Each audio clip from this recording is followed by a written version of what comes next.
हाल ही में केंद्र सरकार ने किसान सम्मान निधि की 19वीं किस्त जारी की है। इस योजना में सरकार ने करीब 22,000 करोड़ रुपए पिछले महीने ही किसानों के खाते में जमा किए थे। ऐसे में अब किसानों को योजना की 20वीं किस्त का बड़ी बेसब्री से इंतजार है। किसानों का 20वीं किस्त के लिए इंतजार जल्द खत्म होने जा रहा है।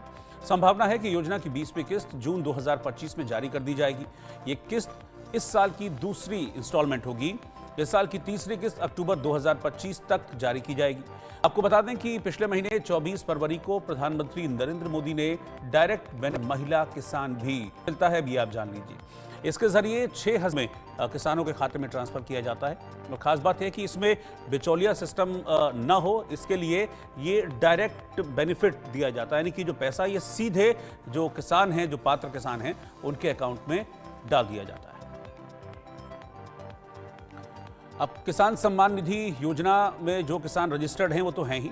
जो नए किसान इससे जुड़ना चाहते हैं तो उनके लिए क्या ज़रूरी दस्तावेज हैं वो जानना ज़रूरी है। इसमें आधार कार्ड आपके पास होना चाहिए, जो ज़मीन है उसके दस्तावेज होने चाहिए, बैंक अकाउंट होना चाहिए, उसकी पूरी डिटेल आपके पास होनी चाहिए, मोबाइल नंबर और पासपोर्ट साइज फ़ोटो। ये सारी चीज़ें अगर आपके पास हैं और आप पात्र हैं इस योजना के लिए, तो आप फिर किसान सम्मान निधि के लिए अप्लाई कर सकते हैं। फार्मर रजिस्ट्री यानी डिजिटल आइडेंटिटी गोल्डन कार्ड के लिए आपको क्या करना है, upfr.agristack.gov.in पोर्टल पर रजिस्ट्रेशन कराकर ऑनलाइन माध्यम से कोई भी किसान फार्मर रजिस्ट्री कर सकता है। इसके लिए किसान के पास खतौनी, आधार कार्ड और आधार कार्ड से लिंक मोबाइल नंबर जिस पर ओटीपी भी मिलेगा, ओटीपी हासिल हो सके, इसका होना आवश्यक है। किसान मोबाइल ऐप या फार्मर रजिस्ट्री यूपी या पोर्टल के माध्यम से खुद फार्मर रजिस्ट्री कर सकते हैं। किसान किसी जन सुविधा केंद्र पर जाकर भी फार्मर रजिस्ट्री करा सकते हैं। फार्मर रजिस्ट्री से किसानों को कई लाभ मिलेंगे और इसके बाद बार बार केवाईसी कराने की आवश्यकता नहीं रहेगी। बैंक से डिजिटल केसीसी के माध्यम से अधिकतम 2 लाख रुपए का लोन बिना किसी दस्तावेज के पात्रता के अनुसार उसी दिन प्राप्त किया जा सकता है। कृषि और कृषि से जुड़े विभाग की सभी योजनाओं में सब्सिडी का लाभ पारदर्शी तरीके से उपलब्ध होगा। किसान को फसली ऋण और फसल बीमा से नुकसान और आपदा राहत हासिल करने में आसानी होगी।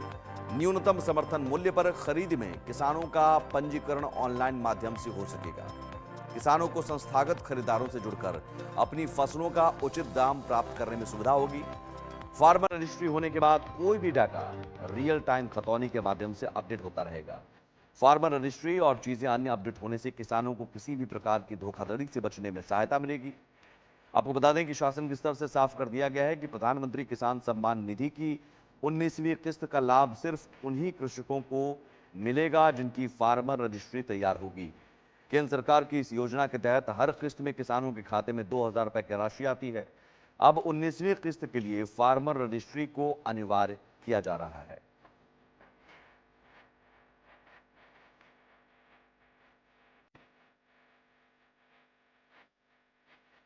और अगली बड़ी बात, और ये बड़ी बात दरअसल केंद्र सरकार के कर्मचारियों के लिए, केंद्रीय कर्मचारियों के लिए खुशखबरी है। नए साल में केंद्र सरकार ने लाखों केंद्रीय कर्मचारियों को तोहफा दिया है। केंद्र सरकार ने गुरुवार को 8वें वेतन आयोग के गठन को मंजूरी देने का ऐलान कर दिया। गठन के बाद आयोग की रिपोर्ट के आधार पर कर्मचारियों की सैलरी और पेंशन धारकों के पेंशन में इजाफा होगा।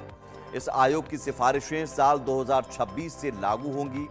यह जानकारी कैबिनेट बैठक के बाद केंद्रीय मंत्री अश्विनी वैष्णव ने दी। उन्होंने कहा, 7वां वेतन आयोग 2016 में जो लागू हुआ था, इसकी सिफारिशें 2026 तक जारी रहेंगी। अब आपको ग्राफिक्स के जरिए बताते हैं 8वें वेतन आयोग के आने से सैलरी पर क्या फर्क पड़ेगा और आपको अब सैलरी, अगर कोई कर्मचारी है तो उसको कितनी सैलरी मिलेगी, ये ग्राफिक्स के जरिए समझाते हैं। दरअसल आपको बता दें कि 34,560 न्यूनतम सैलरी होने का अनुमान है। अब देखिए कैसे गणित समझिए। 34,560 रुपए न्यूनतम सैलरी होने का अनुमान है 8वां वेतन आयोग की सिफारिशों के बाद। 17,280 रुपए प्लस डीआर पेंशन के तौर पर मिलेगी, जो 50% मिलती है। तो अब जो न्यूनतम सैलरी जो फिलहाल 18,000 रुपए है, वो बढ़कर सीधे 34,560 रुपए, और पेंशन जो है 17,280 रुपए, उसका आधा। ये लेवल 1 की हम बात कर रहे हैं। चूंकि 18 लेवल होते हैं तो लेवल 1 में बेसिक सैलरी जो 18,000 रुपए न्यूनतम वेतन जो बेसिक सैलरी जोड़कर है, वो बढ़कर अब 34,560 रुपए। इसका साफ मतलब है कि न्यूनतम वेतन में लगभग 186% की बढ़ोतरी हो सकती है। प्रमोशन होने और सैलरी बढ़ने पर पेंशन भी बढ़ सकती है। केंद्र सरकार के इस फैसले से करोड़ों कर्मचारियों की सैलरी में इजाफा होगा।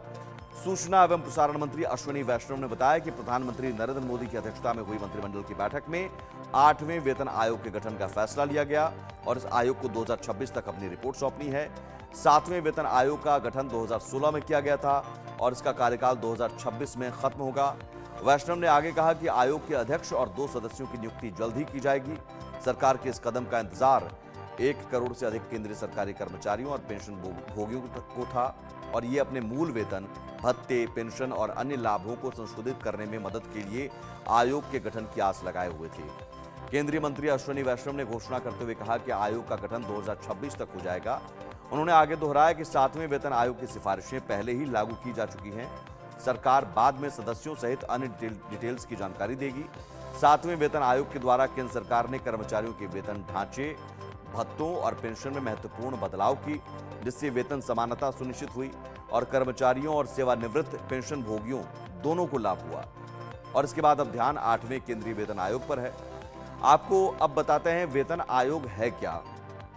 दरअसल केंद्र सरकार द्वारा एक आयोग का गठन किया जाता है, इसे वेतन आयोग कहा जाता है। यह केंद्र के सरकारी एम्प्लॉय के सैलरी स्ट्रक्चर में बदलाव की सिफारिश करता है।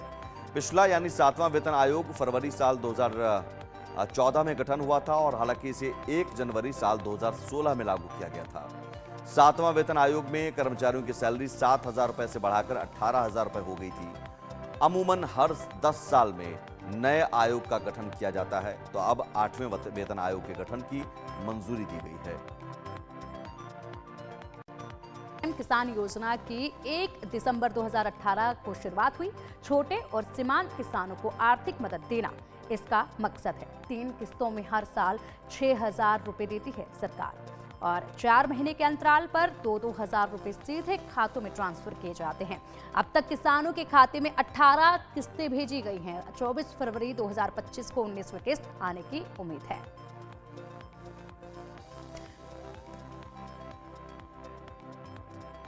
तो वहीं आप देख सकते हैं कि गलत जानकारी और जांच के कारण क्या है वो हम आपको बताते हैं। कुछ गलत जानकारी के जरिए ये लाभ ले रहे हैं। कुछ लाभार्थी निर्धारित आय सीमा से अधिक कमा रहे थे, फिर भी योजना का लाभ वो उठा रहे थे। लाभार्थियों की पात्रता की जांच करने का फैसला किया गया। इसके तहत करीब 15 लाख किसान इस योजना से बाहर हो सकते हैं। यह कदम योजना में पारदर्शिता लाने और केवल वास्तविक लाभार्थियों तक पहुंचने के लिए उठाया गया है। जांच के ये कारण बताए गए हैं कि गलत जानकारी साझा की गई। कुछ किसानों के गलत जानकारी देकर योजना का लाभ लेने की शिकायतें मिली थी। उसके बाद ये जांच की जा रही है।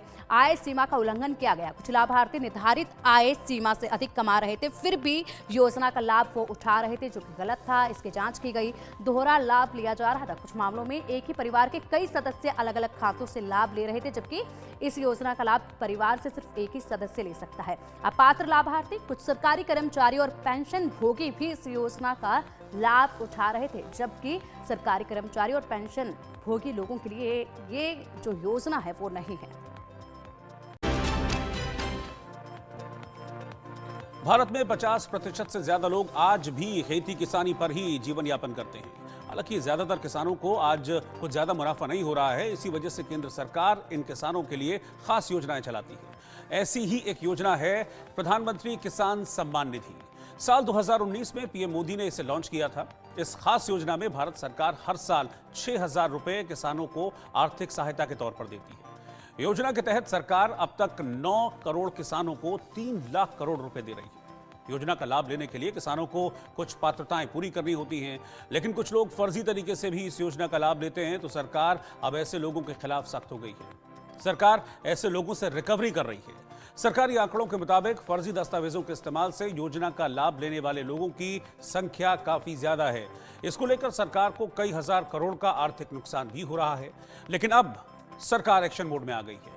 सरकार अब वसूली करने वाली है। ऐसे लोगों पर एक्शन होगा। प्रधानमंत्री किसान सम्मान निधि योजना का लाभ लेने के लिए सबसे अहम है कि आवेदक किसान के परिवार में कोई भी व्यक्ति सरकारी नौकरी ना कर रहा हो। अगर ऐसा है तो आवेदक अपात्र माना जाएगा। साथ ही अगर कोई शख्स इनकम टैक्स के दायरे में आता है तो वो सम्मान निधि योजना के लिए अपात्र है। इसके अलावा किसान अगर किसानी के अलावा इंजीनियर, सीए या वकील है तो भी वो योजना के लिए अपात्र है, फिट नहीं है। किसानों को योजना के तहत अब तक 16 किस्तें दी जा चुकी हैं। अब किसानों को 17वीं किस्त का इंतजार है, लेकिन इससे पहले अब सरकार सफाई के मूड में है, यानी कि वो लोग जो कि गलत तरीके से इस योजना का लाभ उठा रहे हैं उनके खिलाफ एक्शन लिया जाएगा और जो पैसा अब तक वो फर्जी तरीके से ले चुके हैं उनसे रिकवरी भी सरकार करेगी।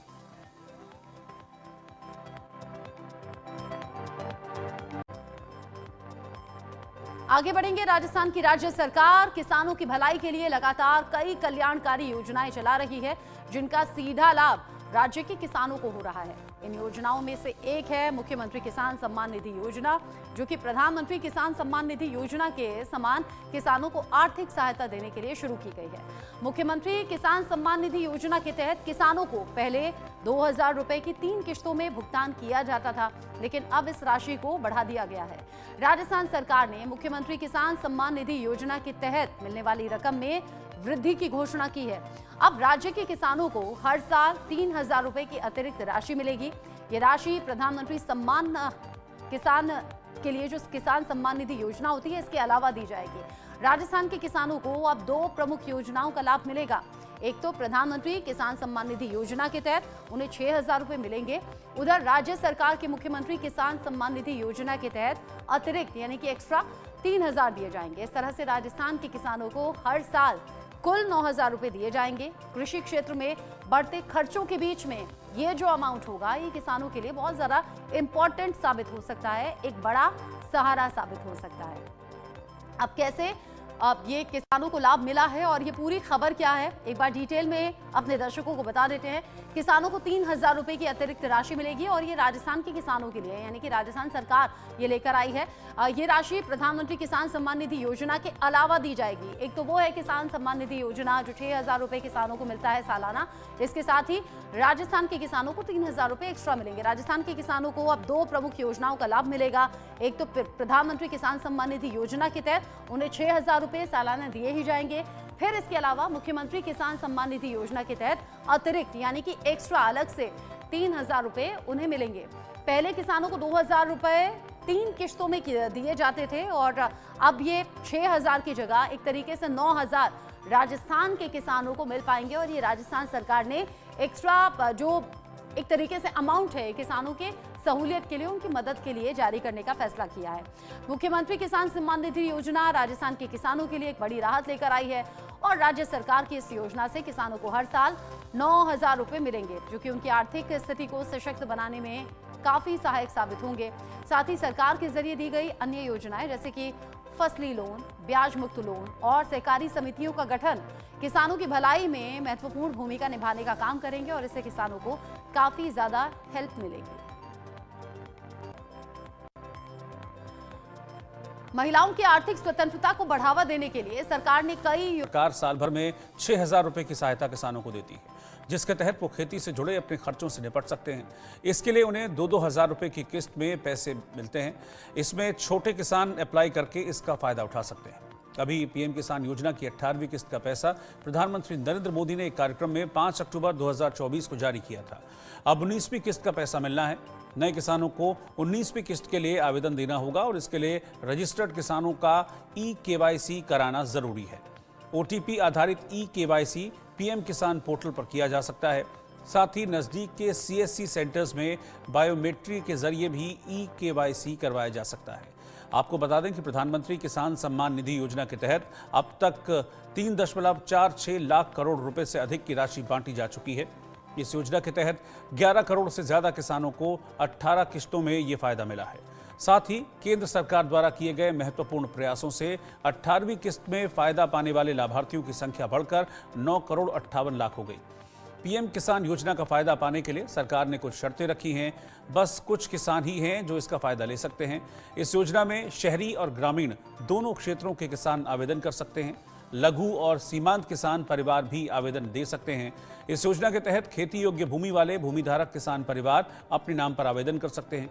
खास बात यह है कि आपको पीएम किसान योजना का फायदा लेने के लिए कुछ डॉक्यूमेंट्स देने होंगे। ग्राफिक्स के जरिए मैं आपको बताता हूं कि कौन कौन से डॉक्यूमेंट्स हैं जो आपको इस स्कीम का फायदा उठाने के लिए जरूरी है। इसके लिए आधार कार्ड आपको होना चाहिए, पासपोर्ट साइज फोटो एक होनी चाहिए, आय का प्रमाण पत्र होना चाहिए, मोबाइल नंबर, जमीन के दस्तावेज, बैंक अकाउंट की डिटेल्स और नागरिकता का प्रमाण पत्र आपके साथ होना चाहिए। ये सारी चीजें अगर आपके पास नहीं है तो आपको सरकार से योजना की राशि लेने में कठिनाई आ सकती है, यानी कि आप इस योजना का फायदा नहीं उठा पाएंगे।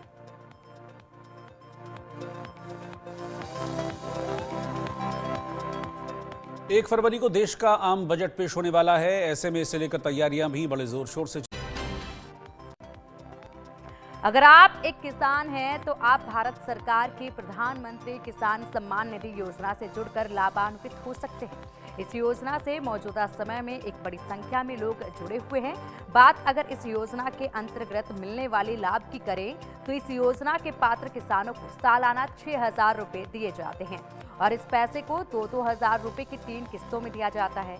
अब सरकार इस योजना की 19वीं किस्त जारी करने वाली है, जिसका किसानों को बेसब्री से इंतजार है। लेकिन क्या आप जानते हैं कि कई किसान ऐसे भी हैं जिनसे सरकार वसूली भी कर सकती है, यानी किस्त के पैसे वापस भी ले सकती है।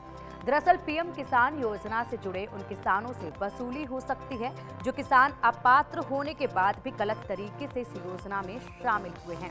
अगर आप भी इस योजना से गलत तरीके से जुड़े हैं और आपने कई किस्तों का लाभ भी ले लिया है तो आपके ये पैसे लौटाने होंगे, मतलब आपको ये पैसे लौटाने पड़ सकते हैं। जो किसान गलत तरीके से पीएम किसान योजना से जुड़े हैं उनसे सिर्फ किस्त के पैसे वापस नहीं लिए जा सकते, बल्कि ऐसे किसानों के आवेदन भी रद्द किए जाएंगे। पीएम किसान योजना को चलाने के पीछे का उद्देश्य सिर्फ पात्र किसानों को लाभ देना है। ऐसे में चलिए आपको बताते हैं किन किसानों से सरकार वसूली कर सकती है, किन किसानों से वापस लिए जा सकते हैं पैसे। जो किसान योजना के लिए अपात्र हो, गलत तरीके से आवेदन करने वाले, जिन्होंने गलत दस्तावेज दिए हैं। एक परिवार के एक से ज्यादा लोग योजना से अगर जुड़े हैं, गलत तरीके से आवेदन करने वाले किसानों से वापस लिए जा सकते हैं इस किस्त के पैसे। और साथ ही जिन्होंने गलत दस्तावेज देकर यहाँ पर इस स्कीम का फायदा उठाने की कोशिश की, उनसे भी ये पैसे वापस लिए जा सकते हैं। एक परिवार के एक से ज्यादा लोग अगर योजना से जुड़े हुए हैं, एक परिवार से एक ही इंसान जुड़ सकता है, लेकिन एक परिवार से अगर एक से ज्यादा लोग इस योजना से जुड़े हुए हैं तो उनसे भी किस्त के पैसे वापस लिए जा सकते हैं। जो किसान योजना के लिए अपात्र हैं उनसे किस्त के पैसे वापस लिए जा सकते हैं। बहुत जल्द इस दिशा में कदम भी आगे बढ़ते नजर आएंगे सरकार के।